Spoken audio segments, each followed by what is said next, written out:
Olá, meus amigos, tudo bem? Minhas amigas do Brasil, como é que vocês estão por aí? Tudo bem? Bom, essa parte do trabalho, nós vamos agora chamar a atenção para um assunto extremamente importante, né? É um tema que, para aqueles que prestam um concurso público, é um tema que despenca no concurso público. Então, o que eu procurei fazer aqui? Vamos olhar o assunto, vamos colocar no assunto para a gente olhar. Vem aqui, produção, ó. Quais são as características do processo objetivo? Bom, é o seguinte.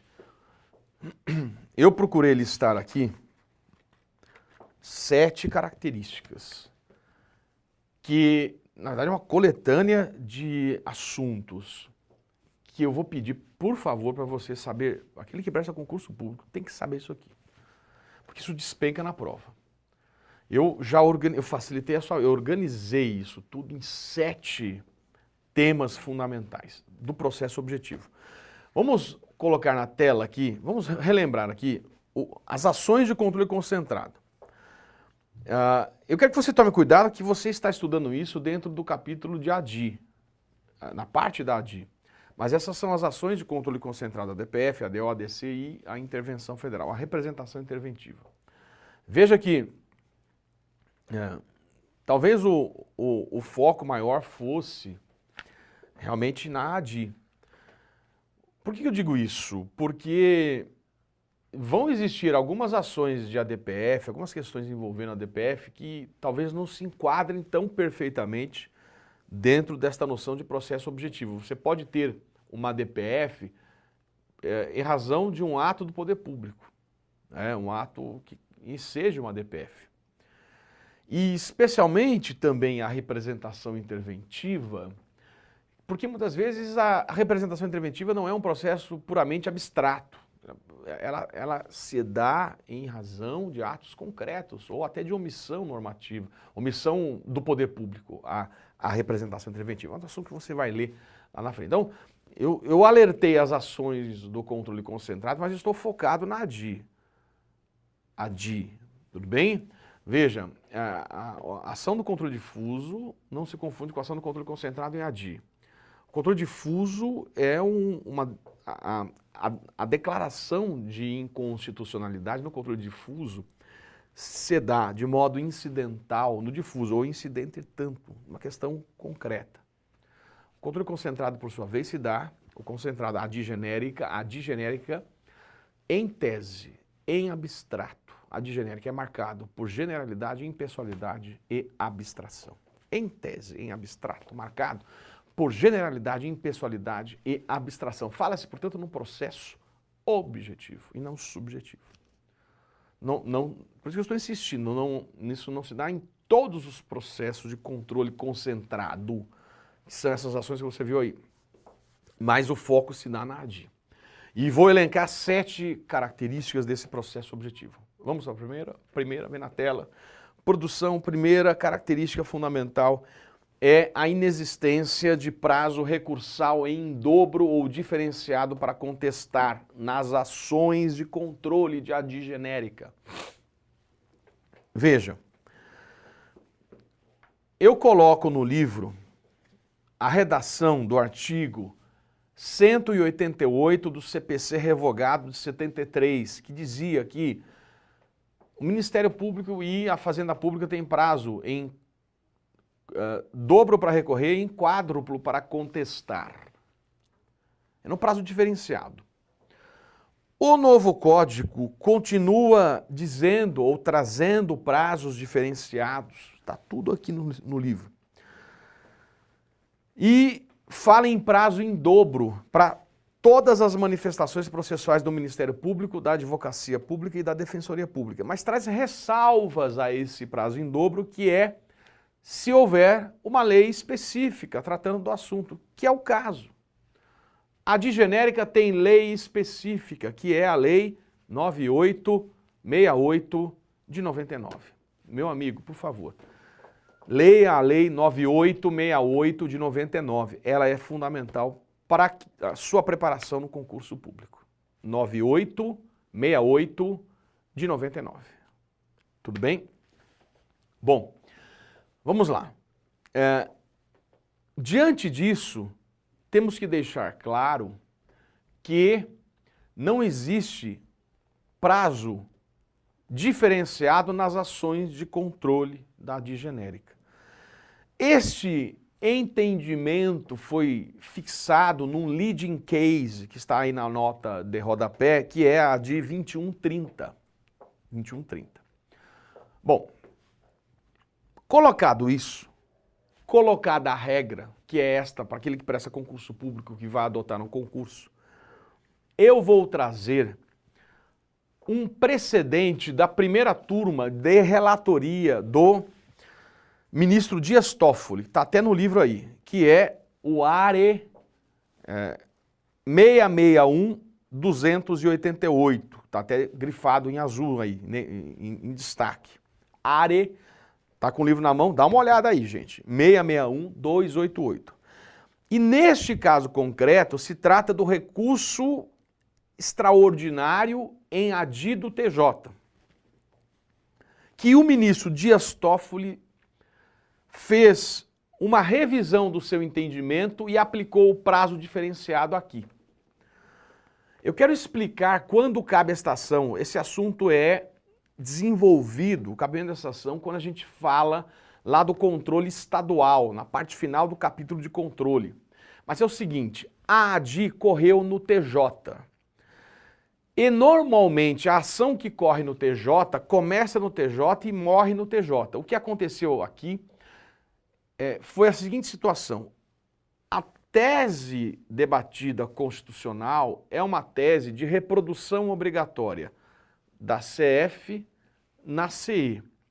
Então, nesses casos de norma de reprodução obrigatória ou compulsória da CF na CE, nesses assuntos, para que o TJ não seja o último intérprete do assunto que é da Constituição Federal, cabe, e só nessas hipóteses, a interposição de recurso extraordinário contra o acórdão do TJ para o Supremo.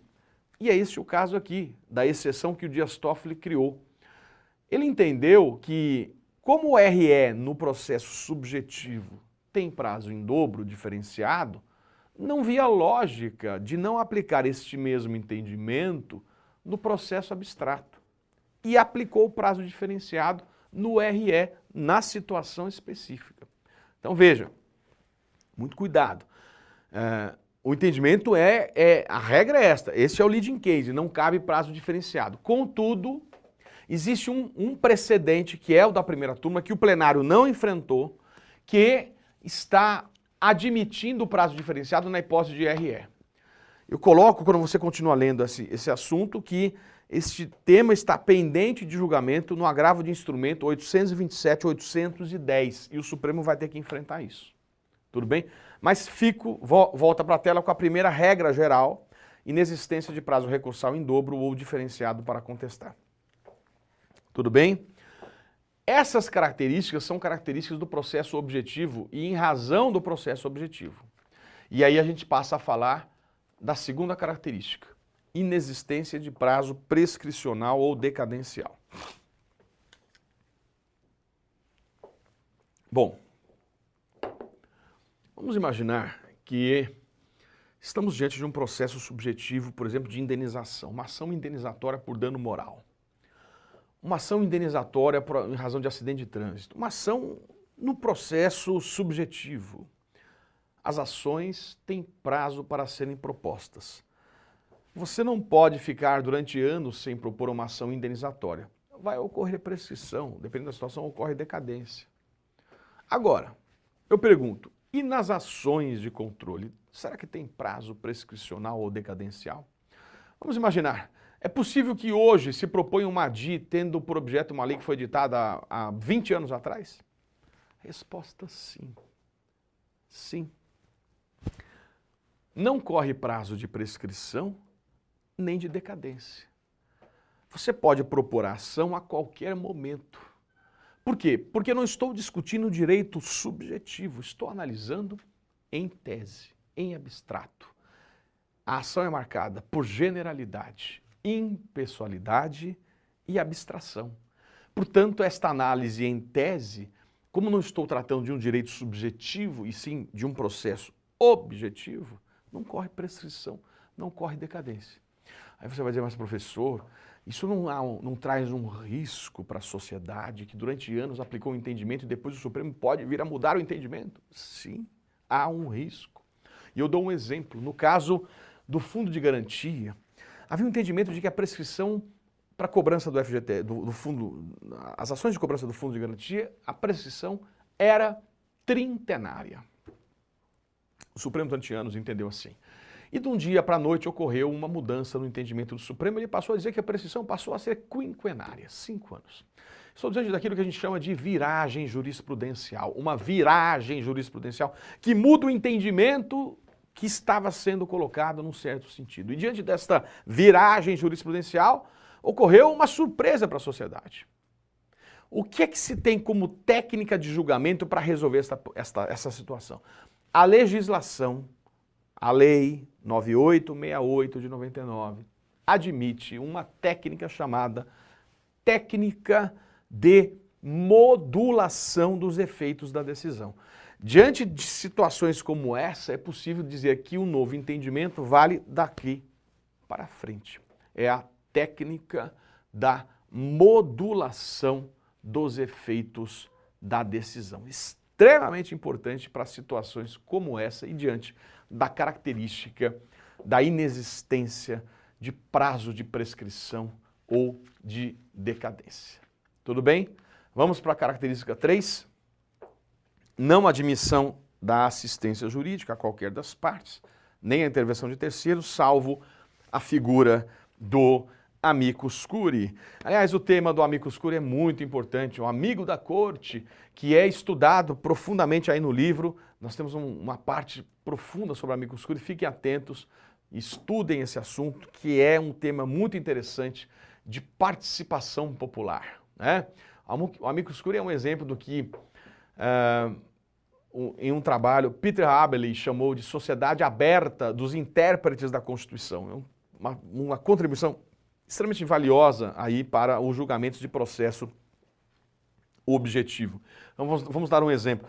Quando se discutiu a questão da união homoafetiva, buscando contribuir, pluralizar o debate, tivemos como amicus curiae a igreja de um lado e do outro lado, como amicus curiae, uma associação chamada Arco-Íris, que congregava de interesses GLBTS, gays, lésbicas, bissexuais, transexuais e simpatizantes, para contribuir, para pluralizar o debate. Então, na ADI não cabe intervenção de terceiros, mas cabe amicus curiae. Teoricamente, o amicus curiae não traz um direito subjetivo. Claro que, no fundo, eu digo que o amicus curiae é um amigo interesseiro. Ele é amigo da corte, mas tem interesse ali, é óbvio. Mas, no fundo, não tem um direito subjetivo envolvido. Por isso, não há intervenção de terceiros. Professor, mas um cuidado que eu quero que a gente tenha aqui. O novo Código de Processo Civil coloca o amicus curiae como intervenção de terceiros. Como é que você diz que não é intervenção de terceiros? Vou reconhecer que sim. O novo Código de Processo Civil coloca o amicus curiae como intervenção de terceiros, mas o que a gente tem que ter em mente é que chamado intervenção de terceiros não é um direito subjetivo envolvido, né? Então tomem esse certo cuidado com o novo Código de Processo Civil, que realmente coloca, né, aí o amicus curiae como intervenção de terceiros. Tudo bem? Vamos lá. Vamos para a próxima característica. Proposta ação direta não se admitirá desistência. A própria lei diz isso, artigo 5º. Proposta ADI, você não pode desistir. Se o direito é subjetivo, proposta a ação, você pode desistir. Tem a regra está lá no processo. Aqui não. Porque o interesse não é subjetivo. O interesse é público, abstrato, é objetivo, e por isso que há um interesse da sociedade em desenvolver aquela ação. Então, por isso não é um interesse subjetivo. E aí não cabe desistência. Bastante interessante. Isso é marca do processo objetivo, que não se confunde com o processo subjetivo. Tudo bem? Próxima característica é a irrecorribilidade, artigo 26 da Lei 9868 de 99, salvo a interposição de embargos declaratórios. A exceção 1 está na lei. Não cabe nenhum recurso, salvo, a exceção aqui, né? A interposição de embargos declaratórios. Tudo bem? O que eu quero chamar a atenção dos meus amigos, das minhas amigas, dos meus queridos leitores, é que, isso está na nota de rodapé, o regimento interno do STF admitia embargos infringentes quando houvesse uma votação, por exemplo, 6-5, embargos infringentes. Tudo bem? A partir da lei, que é de 99, não cabe mais. O regimento interno foi editado antes de 88 e foi recepcionado como lei ordinária. O Código de Processo Civil revogou, na verdade o Código não, a Lei 9868 de 99 revogou o regimento interno. Então, desde 99 é que não cabem mais os embargos infringentes. Eventualmente, você pode até ver um acordo de embargos infringentes, mas que foi interposto antes da Lei 9868 de 99. Então, esta é a lei que revogou, derrogou o regimento interno, revogou o 333, inciso 4º do regimento interno. Tudo bem? Então, resumindo, a decisão que julga a ADI é irrecorrível, salvo a interposição de embargos declaratórios. O que justifica isso? Isso está na lei, mas isso é uma decorrência do processo objetivo. Tudo bem? Vamos lá, vamos agora ver a quinta, na verdade, continuar, desculpem, né? Com essas características aí, né?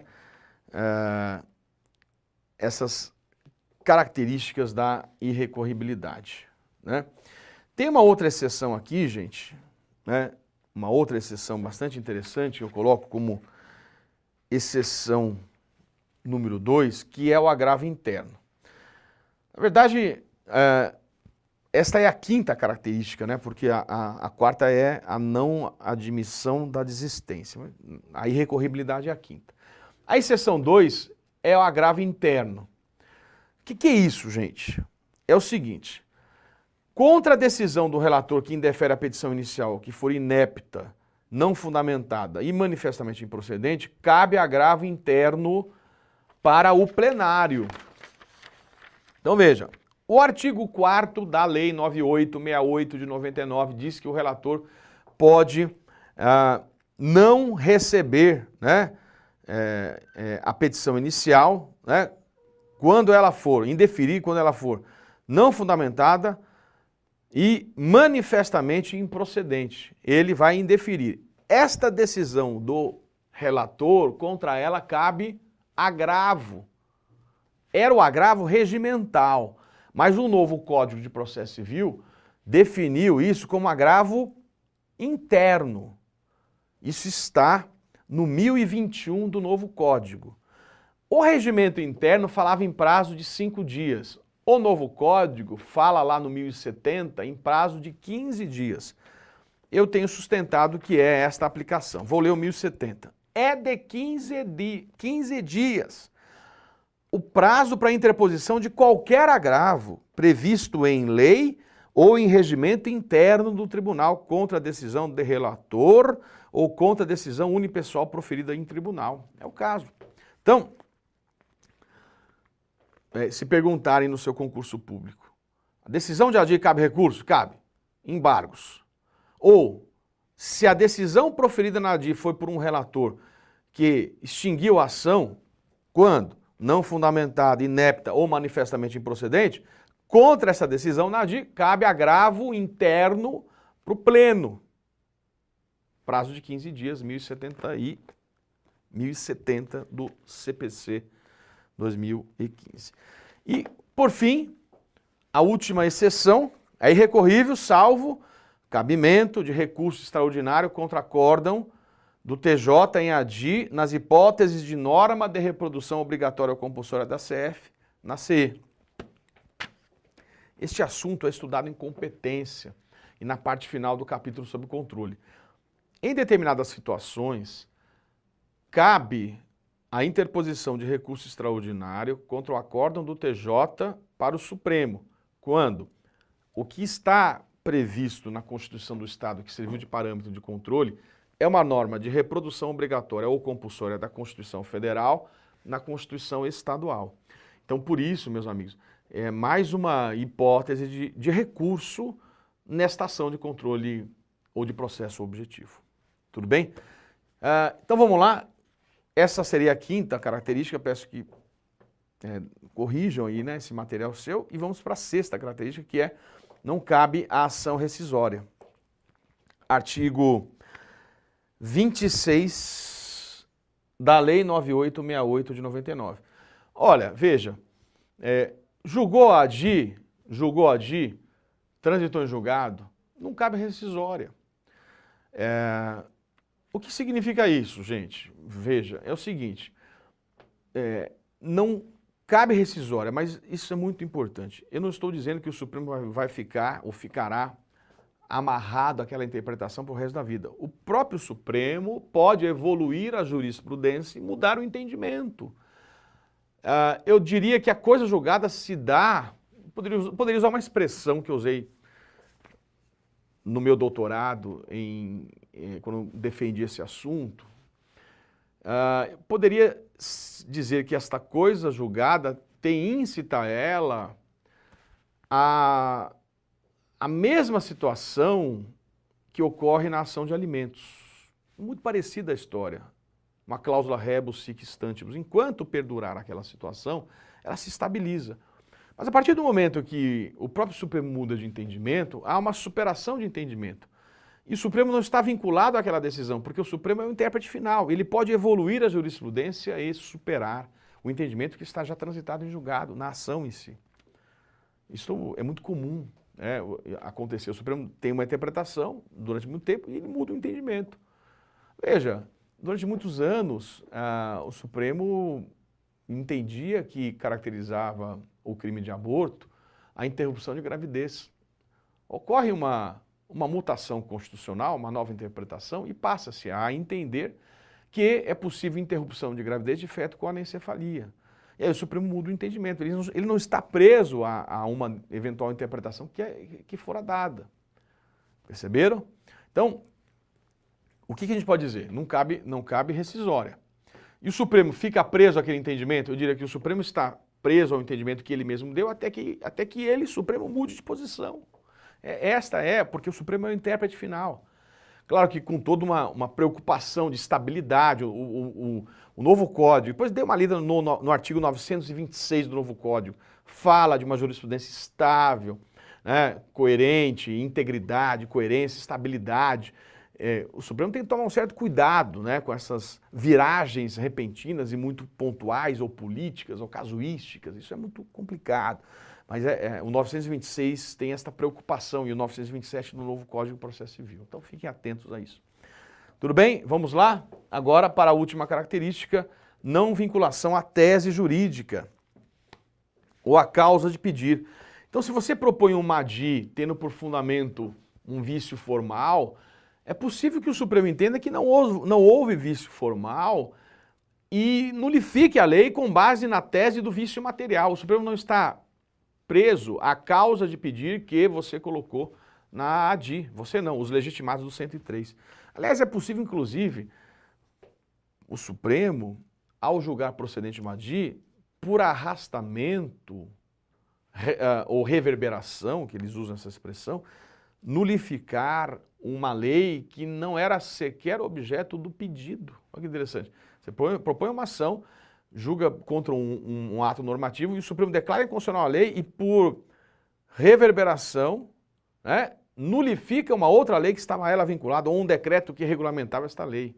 Então há essa maior abertura de atuação do Supremo, até porque o interesse não é pessoal subjetivo, mas o processo é objetivo. Tudo bem? Tudo certo, meus amigos? Então, eu espero nesta parte aí da sua leitura ter contribuído.